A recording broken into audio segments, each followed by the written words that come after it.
आजी गाडी रिक्षा चालवताय का तुम्ही? रिक्षा चालवताय? कॅमेरा आहे, चालेल ना तुम्हाला रेकॉर्ड केलं तर? 7:30 वाजले.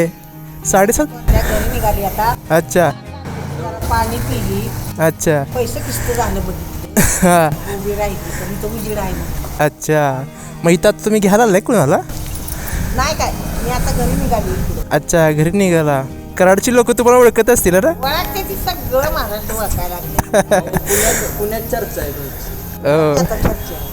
हां एवढ्या वयाची म्हातारी गाडी जायची. आता ती पत्रकार मला उडकत यायला लागली. असं अचानक कसं काय रिक्षा? रिक्षा माझ्या मुलानं घेतलेली होती. होय काय? मुलानं मुलगा माझा घेतली. एसटी ड्रायव्हर झाला. अच्छा, मग आता रिक्षा बसून राहायला लागली. काय हा. करायचं बसून? तुमचं वय किती आज झालंय? माझं वय आहे 65 वर्ष. 65 वय. हो.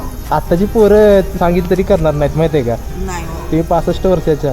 65 वर्ष. तसं नव्हा, कुठल्या शिटा घ्यायच्या आणि कुठं जायचं मलाच काय कळायचं नाही. मी त्या रिक्षावाल्यापाशी जाऊन उभा राहायची. हां मी म्हणायची पॅसेंजर येत आहे ते म्हणायची चला येत आहे का, मी निघाली कॉलेज बनवली. हां अशी त्यांच्यापाशी जाऊनच उभा राहून म्हणायची. आता त्यांनी काय आपण म्हणून आपलं एक महिना सहकार्य केलं असेल. सहकार्य केलं की. मी येत होतो तिकडून इथून, मला तुम्ही दिसल्या, म्हणलं अरे रिक्षावाला, म्हणजे मला तीच वाटलं की कराडच्या आपल्या आजी आहेत. हो. मग इथं आलो, म्हटलं भेटून जावं एकदा. येत आहे का? वर येत आहे घरी पाणी वगैरे पिऊन जाता?